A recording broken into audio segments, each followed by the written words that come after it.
Welcome to the P.A.S. Report podcast. If you're tired of censorship, outraged by government abuses, and thirsty for real insights, then you're in the right place. Get ready, because here, the fight for freedom never ends. Here's your host, Professor Nick Giordano. What's up, everyone? Welcome to the P.A.S. Report podcast. This is your host, Nick Giordano, and I'm glad you could join me today. If you're not already a subscriber, make sure to follow and subscribe to the podcast so you never miss an episode. Don't forget to visit the P.A.S. Report website, pasreport.com, and share this episode to help inform others about what's going on in the world.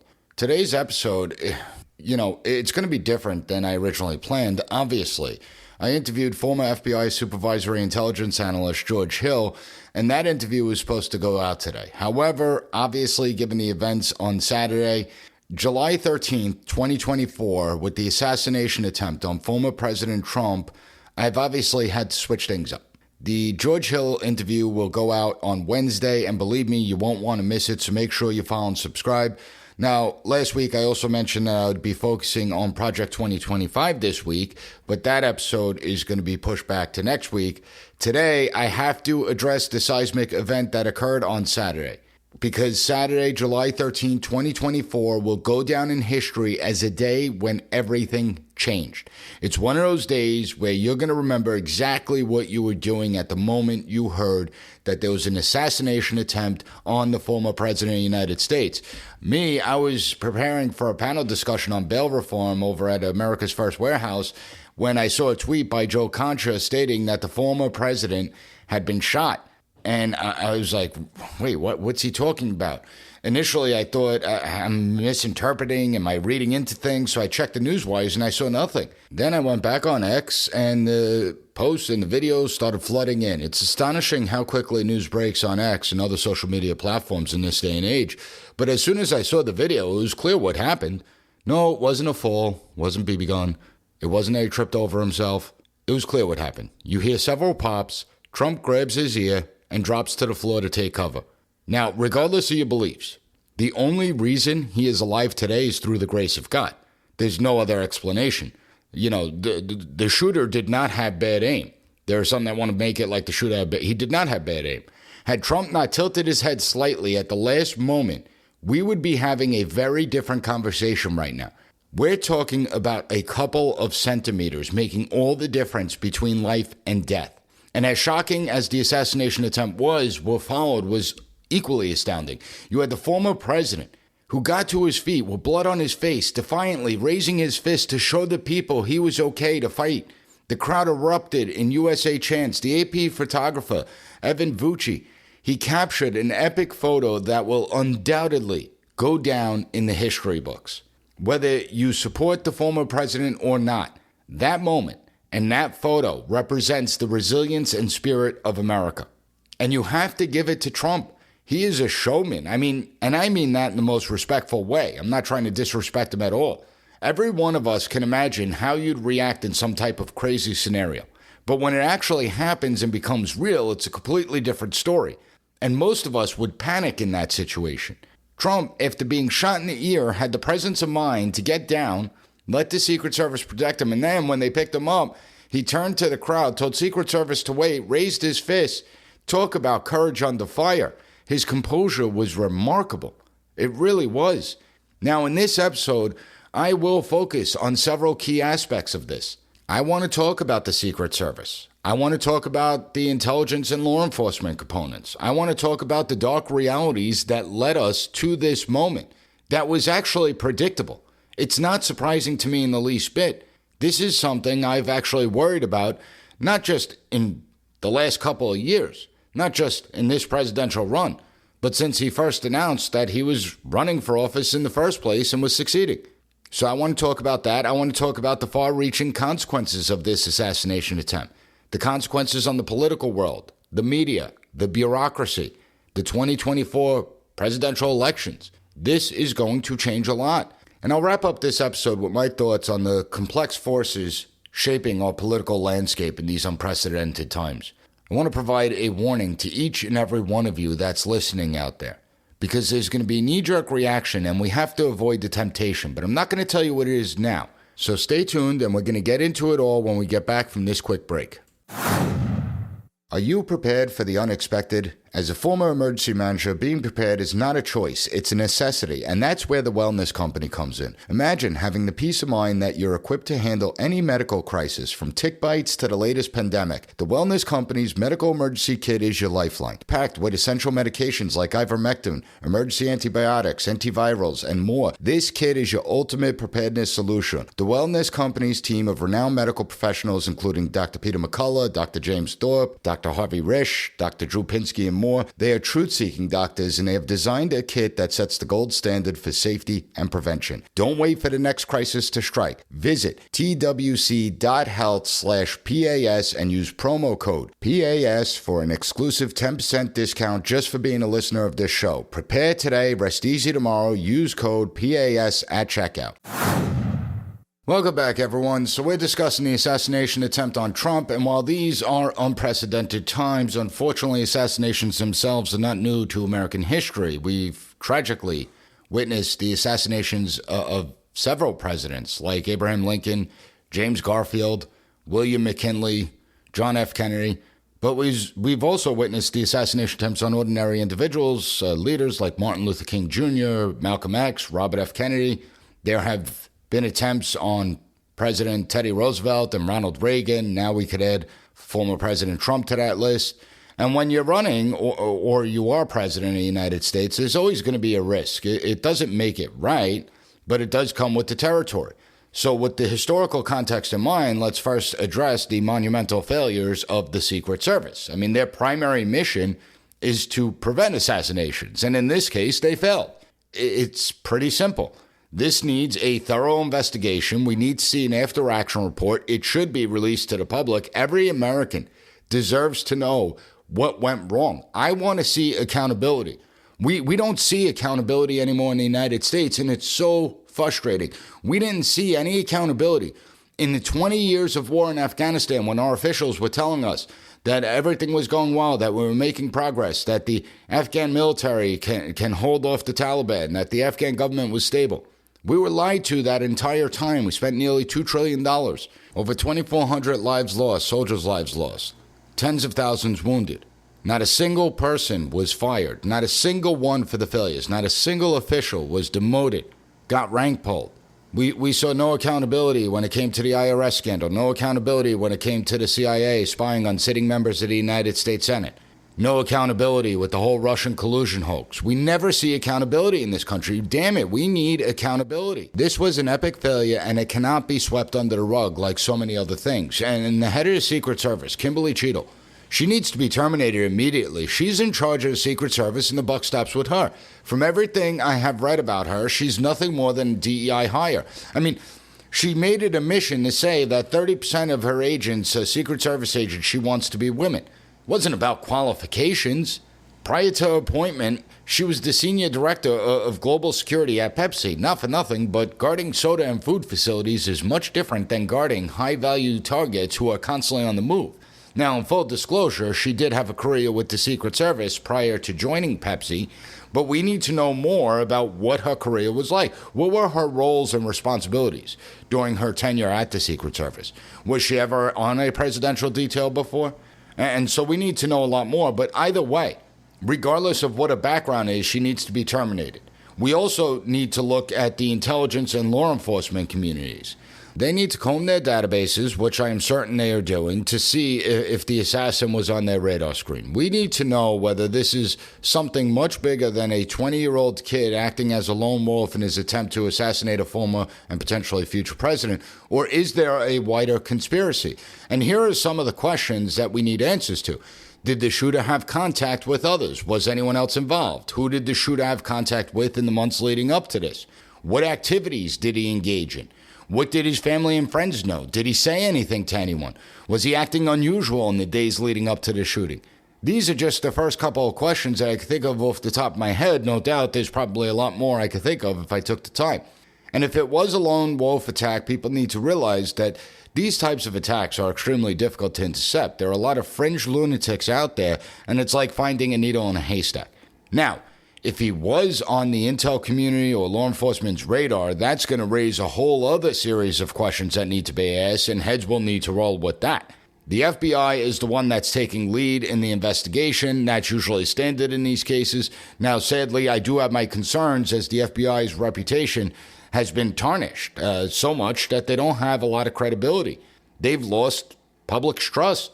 The reason this concerns me is because there's going to be a lot of people who won't believe whatever the FBI puts out there. And this is why these agencies need to operate above reproach. This is why when you're a civil servant, when you are a public servant, when you are there to serve the public, an agency's reputation is everything. You know, it's a sad commentary out there. It's a sad commentary on all our agencies that their past actions have eroded public trust to such an extent that even in a crisis of this magnitude, an assassination attempt on a current presidential candidate, former president of the United States, that everything they say is going to be viewed with skepticism, that people are going to question it, that there's going to be the rampant speculation out there. And, you know, you look at it. You look at the FBI, from the Las Vegas shooting that we still know nothing about, to the pipe bombs on January 6th, to targeting innocent Americans. You have institutions like the FBI that have done enormous harm to their reputations because there's so many incompetent people in these important positions, from the entry level all the way up the chain to the senior leadership. And you want to talk about incompetence. How much time have all our agencies and departments, and I'm talking about all of them, but especially the critical agencies like military, law enforcement, intelligence, how much time have they spent? How much time have they been distracted with the stupid diversity, equity, and inclusion initiatives rather than performing their jobs? How many more DEI posts are we going to see from them? I'm sick of looking at their X feeds and seeing more and more DEI posts. But it's not just about the DEI nonsense. For the last decade, we've been bombarded with claims that white supremacy is the greatest threat we face as a nation. White supremacy, along with parents complaining at school board meetings, pro-life activists, traditional Catholics. We've been repeatedly told that Trump supporters have a proclivity toward violence and domestic terrorism, that they're domestic violent extremists. In fact, I would like to know how many investigative hours and resources have been wasted by the feds to investigate people who do not pose any threat to anyone, much less the United States, all because some bureaucratic pinheads don't like their politics. How much time has been wasted on politically driven investigations rather than these idiots doing their job? And Congress needs to ask and subpoena every one of those in a position of leadership at these agencies. They need to put them under oath, and every document needs to be preserved and publicly released. Enough of this nonsense. Now, for those of you that may be suggesting the deep state was behind the assassination attempt on President Trump, I am telling you now, do not fall into this trap. While nothing shocks me at this point, I am not going to engage in some random speculation. And the simple fact is, if it was the deep state, they wouldn't have missed. The second shot would have done what the first shot didn't. So unless you have some direct evidence that the government was involved, don't go down this road. And it's not to say that the deep state is incapable of doing such a thing. I have raised questions about JFK and the failure of government to release the JFK files. I've raised the question about how far the bureaucracy is willing to go to prevent a second Trump presidency. While the deep state's potential for extreme actions is certainly a concern, baseless accusations are not productive. They are not helpful. And I will not engage in wild accusation based on what some idiot is tweeting out from their parents' basement. I know everyone in this day and age wants to be an internet sleuth, but let's focus on the verifiable facts. We have a responsibility to approach this assassination attempt with seriousness. We have to be able to think critically, use restraint. Patience and a commitment to the truth are essential now more than ever. With that being said, I want to take a quick commercial break, but when we get back, I will explain how we got to this moment. But even more importantly, I want to issue a warning because there will be some in our government that will undoubtedly exploit this to enhance the power of the bureaucracy. And it's crucial that you listen because the future of our country is going to hinge on this. So hang tight. We'll be right back. Welcome back, everyone. So the question that exists is, how did we get to this point? Now, for this episode, I've been wrestling back and forth on whether I should play the endless sound clips and sound bites of Democrats, never-Trumpers in the media, declaring that Trump is the second coming of Hitler, or clips of President Biden declaring that Trump and Trump supporters are, quote, the biggest threat to the republic since our founding. Or what about the clip from Congressman Dan Goldman calling for Trump to be eliminated? Or the psychopathic Rick Wilson on MSNBC saying that the donor class must put a bullet in Donald Trump. Or Chuck Schumer screaming that Justice Kavanaugh and Gorsuch have released the whirlwind and will pay the price, that they won't know what hit them. And I decided against it. But what is infuriating me, and when I say infuriating, I mean it is infuriating, the endless posts and the talking heads on TV that the political rhetoric is too hot, that it needs to be cooled down, that there's no place for political violence in America. I was watching CNN for a little bit, God help me, and Wolf Blitzer had the nerve to compare Trump calling President Biden the worst president in American history to Biden invoking Hitler's name when referring to Trump. Like, are you kidding me right now? Wolf, retire. It's time. Just retire. Stop embarrassing yourself like you did that time on Celebrity Jeopardy. But the reason it is so frustrating is because what did they think was going to happen? For nearly a decade, they have incessantly referred to Trump as Hitler. They have incessantly labeled him a white supremacist and pushed the very fine people big lie. They say that he wants to hurt black and brown people. They call him a fascist. They say that we will never have another election if Donald Trump is elected president, that it will be the end of democracy, that he and his supporters are violent extremists and are the greatest threat to this country and your freedom. So what did they think was going to happen? And now they want to pretend to be shocked that someone would dare try to assassinate Trump. They're shocked. They feign outrage over political violence. They say that political violence is never acceptable. Well, if they genuinely believe that Trump is the second coming of Hitler, it stands to reason that a deranged lunatic indoctrinated with these ideas would see themselves as a savior of democracy by eliminating him. Spare me the fake outrage. Political violence is sometimes seen as necessary if you truly believe you're preventing the rise of a new Hitler. Wouldn't it seem justifiable then? So they need to be put on the spot. Either they believe the crap that they're peddling or they don't. And they're just saying these things for propaganda purposes. Either way, they should be totally discredited going forward because they're jackals. Let's be honest. They are jackals. And all you have to do is look at their language and the headlines after the assassination attempt. Most Democrats and media outlets aren't referring to it as an assassination attempt. They're calling it a shooting or an incident. Some are downplaying the seriousness of it. Others are trying to make it as if the violence is coming from both sides, but that's not true. It is simply not true. Just look at the assassination attempts on political officials over the last several years, right? Look at the attempt on Republican Congress members at the softball practice where Steve Scalise got his hip blown off. Many other Republicans would have been killed had it not been for the swift action of Scalise's Secret Service detail. What about when a deranged lunatic ran on stage with a knife to try and attack former Congressman Lee Zeldin? Or what about the nutcase outside of Justice Kavanaugh's home after Chuck Schumer said that Justice Kavanaugh was going to reap the whirlwind, that he was going to face repercussions? And now you have the assassination attempt on the former president. In each case, it was left-wing zealots. Despite what the media tries to push, Republicans and conservatives do not have a proclivity to violence. We are not extremists. We don't riot and burn down buildings. We don't attempt to assassinate political opponents. And it's not to say that there aren't fringe elements on the right. There's deranged lunatics on both the right and the left. However, when we see political violence, it mostly comes from the far left and self-identified anarchists. Just look at France. France is a perfect example. The French lose, the far left loses the first round of elections. What do? They start rioting and burning things down. They win the next round of elections, and what do? They riot and burn things down. Let's be honest about this.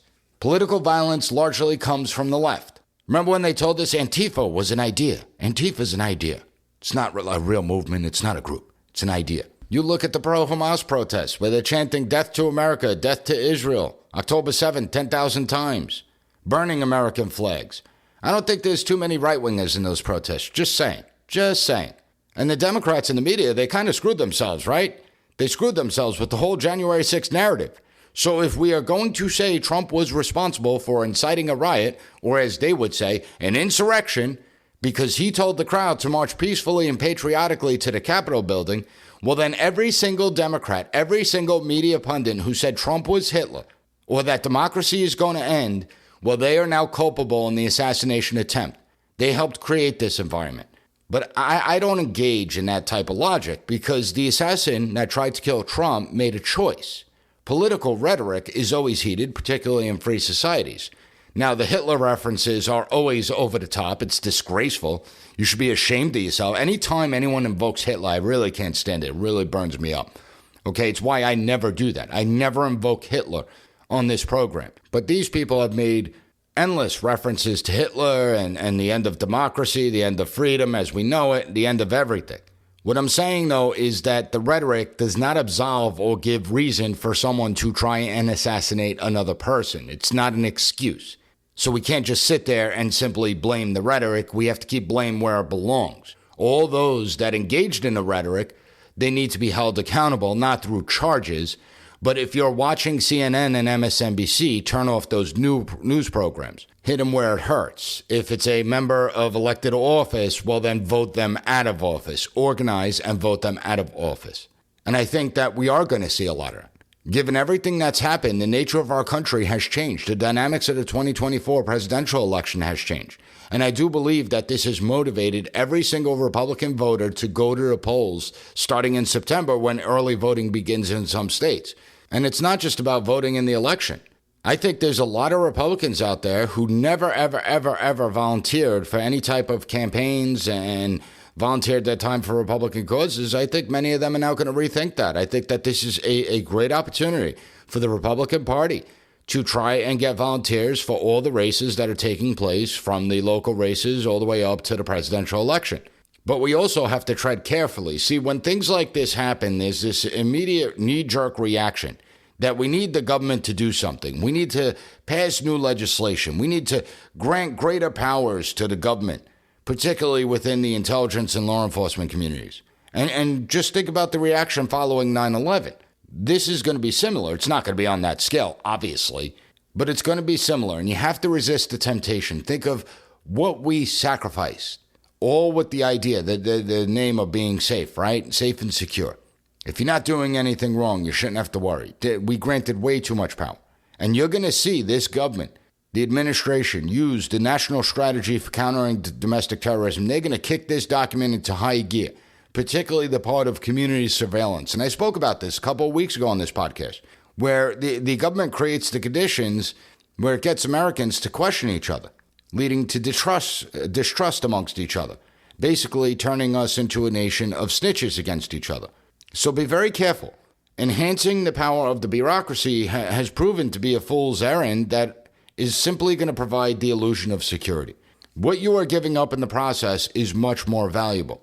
Increased power in government equals a decrease of our liberties. There's always trade-offs, and we have to avoid the overreaction. We have to remember that free societies come with risk, and we have to be willing to accept those risks. It's essential that we do that. Now, we are in dangerous territory. Where it goes from here, I don't know. I've harped in my classrooms, I've harped on this podcast that this is the most unpredictable election cycle in our nation's history, and it just got more unpredictable. Do not be complacent. Wake up. Pay attention to what's going on, because there is so much at stake for our nation's future. And each and every one of you should say a prayer for our nation's future. We certainly need it now more than ever. I want to thank you for joining me, and I'll be back on Wednesday with another great episode of the P.A.S. Report podcast. Thank you for listening to the P.A.S. Report. Don't forget to rate, share, and hit that subscribe button. That way you'll never miss an episode. For more exclusive content and updates, visit us at PASreport.com and follow Professor Giordano on all social media platforms at P.A.S. Report.